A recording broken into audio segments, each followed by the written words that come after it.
Once upon a time in the village of Omiokiri, nestled between dense forests and golden farmlands, there lived a young boy named Chidi.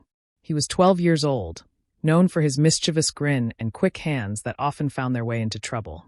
Chidi lived with his grandmother, Mama Afoma, a wise woman who told stories of the ancestors and warned the children against greed and evil. Chidi often played with a little girl named Adar, who was just 4 years old. She was the daughter of the village weaver and always wore a bright smile. Adar admired Chidi, and he enjoyed her company, even though her questions sometimes annoyed him. To Chidi, Adar was like a little sister, always trailing behind him as he wandered the village. One fateful day, Chidi and Adar ventured into the forest to gather wild fruits. The forest was a place of wonder, but also of mystery. The elders often warned children not to stray too far, for it was said that spirits roamed the woods, whispering promises of riches to the greedy. As they walked, Chidi heard a faint voice calling his name. At first, he thought it was the rustling of leaves, but the voice grew louder. Chidi, Chidi, come closer, it beckoned. Curiosity sparked in his young mind. He followed the voice, leaving Adar behind as she tried to pick some flowers. Deep in the forest, Chidi stumbled upon a large iroko tree with roots that twisted like the arms of a giant. At the base of the tree sat a man with eyes as bright as fire. His voice was smooth and deep. Chidi, the man said, I see greatness in you. Do you not wish to be rich and powerful? Chidi's eyes widened. He had often envied the wealthy men of the village who wore fine clothes and had many cows. Yes, Chidi replied, I want to be rich. The man smiled, revealing teeth as sharp as a crocodile's. Then you must offer me something dear to you. Bring me the head of someone you trust, and I shall give you riches beyond your dreams. Chidi's heart raced.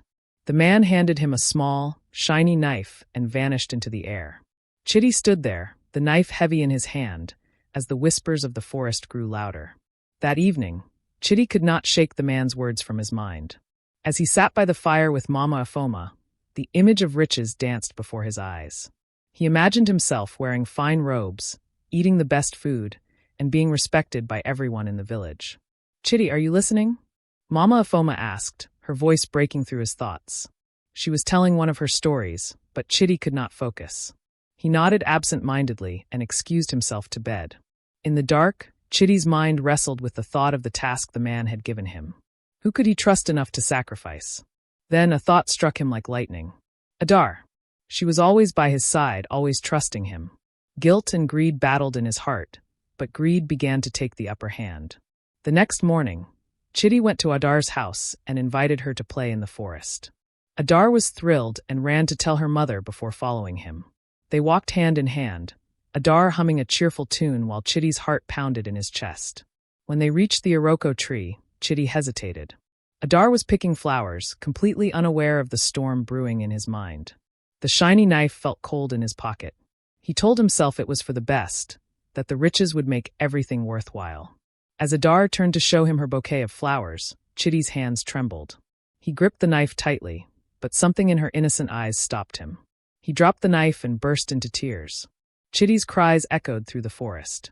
Adar, confused and frightened, dropped her flowers and ran to him. What's wrong, Chidi? She asked, patting his shoulder.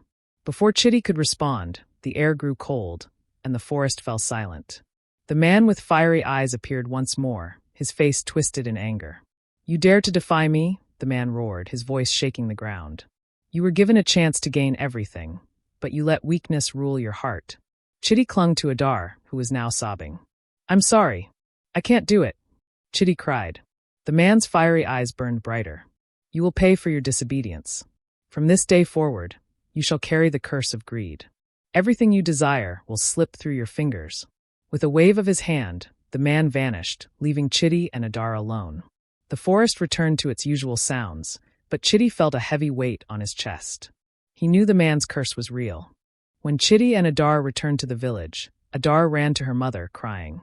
Chidi, however, went straight to his grandmother.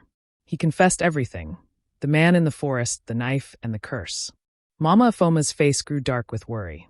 Chidi, you have meddled with forces you do not understand. The spirits do not forgive easily. From that day, Chidi's life changed. Whenever he tried to succeed, something would go wrong. If he helped on the farm, the crops would wither. If he tried to trade at the market, his goods would go missing. The villagers began to whisper, blaming him for their misfortunes. Chidi grew lonely and bitter. Adar's parents forbade her from playing with him, and he felt the weight of his greed every day. Mama Afoma tried to comfort him, but even her stories could not lift his spirits. Years passed, and Chidi grew into a young man. The curse followed him everywhere, a constant reminder of his mistake. One day, an old traveler came to the village. He was a strange man with a long white beard and a staff carved with symbols. The traveler noticed Chidi sitting alone under a tree and approached him. "Young man, why do you look so troubled?" Chidi hesitated, but decided to tell the traveler everything. The old man listened carefully and nodded. "The spirits are cruel, but they are not without mercy. To break the curse, you must prove that your heart has truly changed." "How?" Chidi asked desperately. The old man handed him a small clay pot. "Take this pot to the river and fill it with water. Then pour the water at the base of the iroko tree. Speak from your heart and ask for forgiveness." Chidi thanked the man and ran to the river. He filled the pot with water and carried it back to the iroko tree, his arms trembling with exhaustion. At the tree, he knelt and poured the water onto the roots.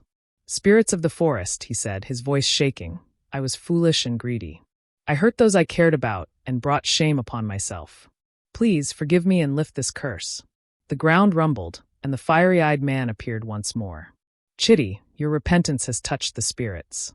We shall lift your curse, but remember, greed always comes with a price." With a clap of thunder, the man vanished, and Chidi felt a weight lift from his shoulders.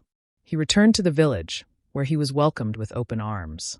Chidi dedicated his life to helping others and teaching children the dangers of greed. As for Adar, she forgave Chidi, and their friendship blossomed once more. Together, they shared the story of Chidi's mistake, ensuring that the children of Omiokiri would never be tempted by the whispers of the forest.